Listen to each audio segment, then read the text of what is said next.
Alors, chers abonnés, notre lancée sur la norme ISO 45001 est une aventure passionnante parce que nous avons vu l'introduction, nous avons parlé des avantages pour les employés et pour les employeurs, nous avons parlé de la structure, nous nous sommes inspirés de la roue de Deming, le PDCA, nous avons parlé du P, le plan, nous avons parlé du DO, et il nous reste maintenant le CA, la version CA qui est le Check and le Act, qui va être le point de chute de notre session sur cette norme ISO 45001 avec notre expert de tous les jours, Ahmed Tabit, depuis le Maroc.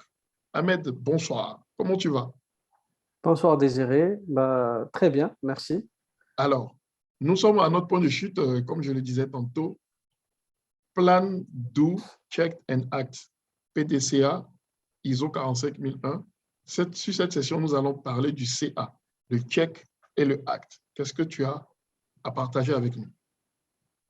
Alors, bien entendu, si on souhaite respecter le cycle PDCA de la roue de Deming, alors on tombe, comme tu as dit Désiré, on tombe sur le C, après la phase planification et la phase réalisation, parce que généralement, on doit planifier nos activités, nos objectifs, nos risques, les actions d'amélioration aussi, les opportunités, etc.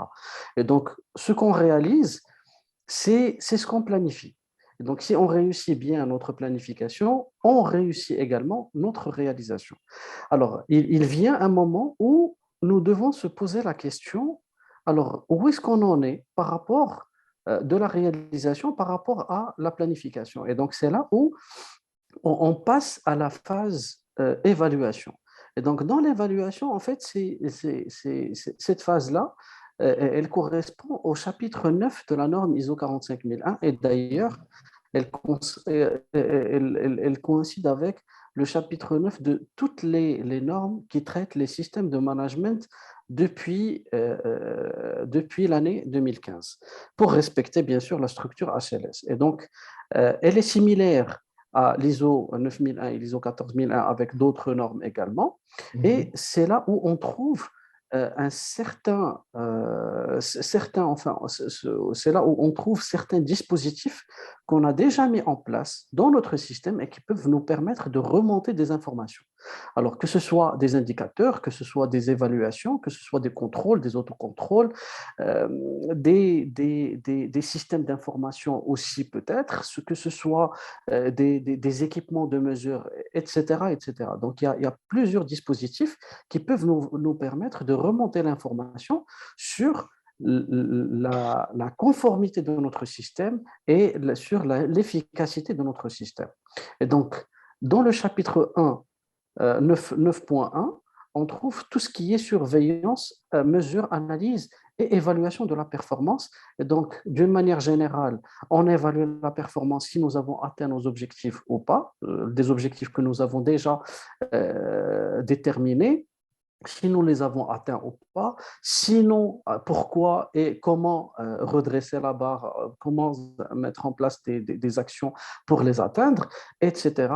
Nous évaluons les différents indicateurs. Est-ce qu'on est bon par rapport, par exemple, un exemple de si nous avons maîtrisé l'ensemble des risques ou bien un certain pourcentage des risques santé et sécurité au travail, si nous avons saisi, par exemple, un ensemble d'opportunités, le nombre d'accidents que nous avons eus, si nous avons baissé le nombre d'accidents, si nous avons, on parle généralement de tout ce qui est, de tout ce qui est la mise en place et l'efficacité des mesures de protection, des dispositifs de protection de la santé et sécurité. Et donc, l'ensemble de ces éléments, nous les évaluons dans cette phase-là. Et quand on parle de l'évaluation, le mot évaluation, c'est une comparaison entre un état de référence et un état actuel, l'état actuel. Okay. Donc, dans cette différence, s'il y a des écarts, on doit passer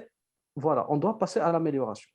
Donc, l'amélioration, ça va venir dans le chapitre 10. Voilà. Alors, pour continuer sur le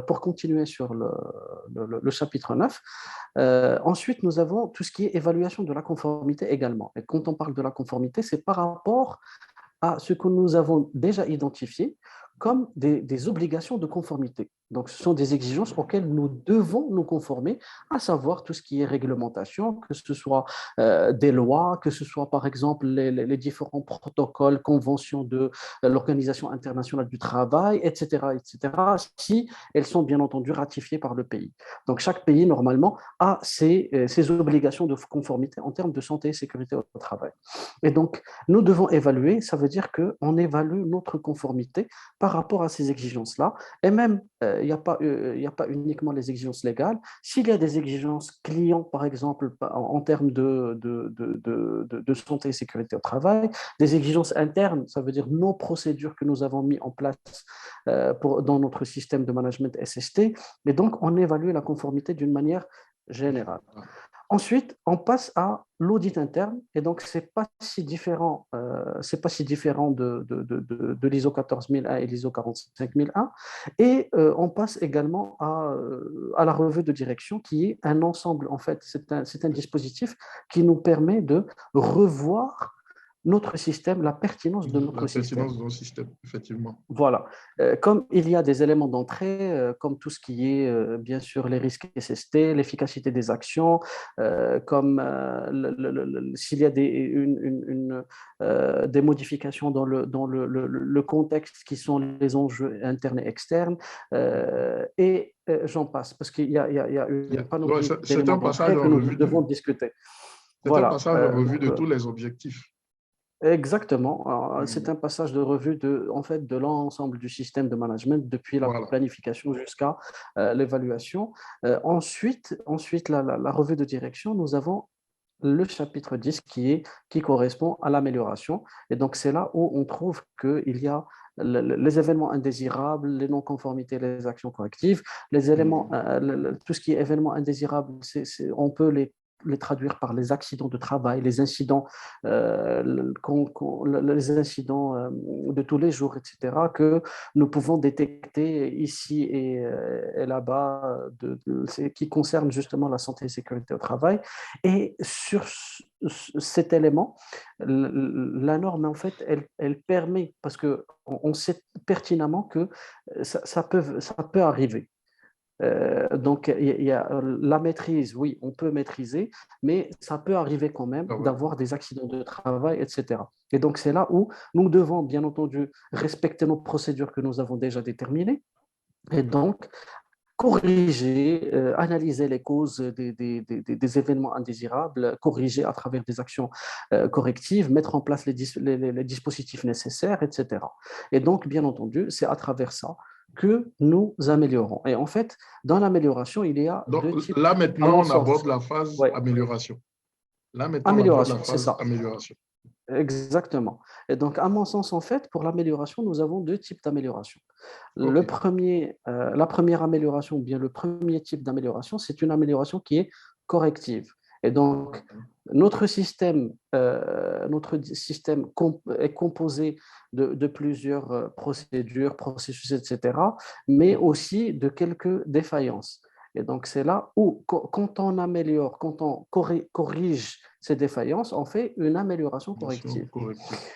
Par contre, si par exemple notre système va bien et il n'y a pas de défaillance, il n'y a pas de dysfonctionnement, mais nous avons besoin toujours de ce brin d'amélioration. Ce sont des nouvelles pratiques, de nouvelles bonnes pratiques. Et c'est là où on parle d'une amélioration perspective ou une amélioration d'innovation dans notre système de management. OK. D'accord, c'est justement OK. d'aller chercher les bonnes pratiques ici et ailleurs qui sont en lien, bien entendu, avec la santé et sécurité au travail, voir la D'accord. concurrence, faire un benchmark sur des entreprises qui font la même activité mais qui sont à l'étranger, etc., etc. Donc, D'accord. à mon sens, c'est les deux types d'amélioration qu'il y a dans un système de management. Deux types d'amélioration, les améliorations correctives et des améliorations d'innovation. Exactement. OK. Perspective. Une perspective. Merci Ahmed pour ce partage. Je ne sais pas si tu as un dernier mot à nos abonnés. Un dernier mot. Alors, un dernier mot, c'est que oui, effectivement, c'est que si par exemple, ils souhaitent vraiment approfondir leur connaissance en termes d'ISO 45001, n'hésitez pas, bien entendu, à chercher la norme, à lire les exigences et n'oubliez pas de lire les annexes de la norme, l'annexe A, l'annexe B, etc. Parce que généralement, on oublie ces annexes et c'est dans les annexes où il y a vraiment l'explication des exigences qui sont du chapitre 4 au chapitre 10. Et bon courage. Et bien entendu, on est là pour répondre aux questions. Effectivement, on est là pour répondre aux questions et pourquoi pas, même on pourra organiser une session à distance ou en présentiel pour des personnes qui voudraient suivre des cours sur le lead auditor ou le lead implémentaire sur la norme ISO 45001, Bien évidemment sûr. sur la conduite de Ahmed Tabit. Merci Ahmed pour cette collaboration. On se dit qu'on est ensemble et puis shukran. Merci à toi, Désiré. À bientôt. Et ça fait plaisir. À bientôt, à très bientôt.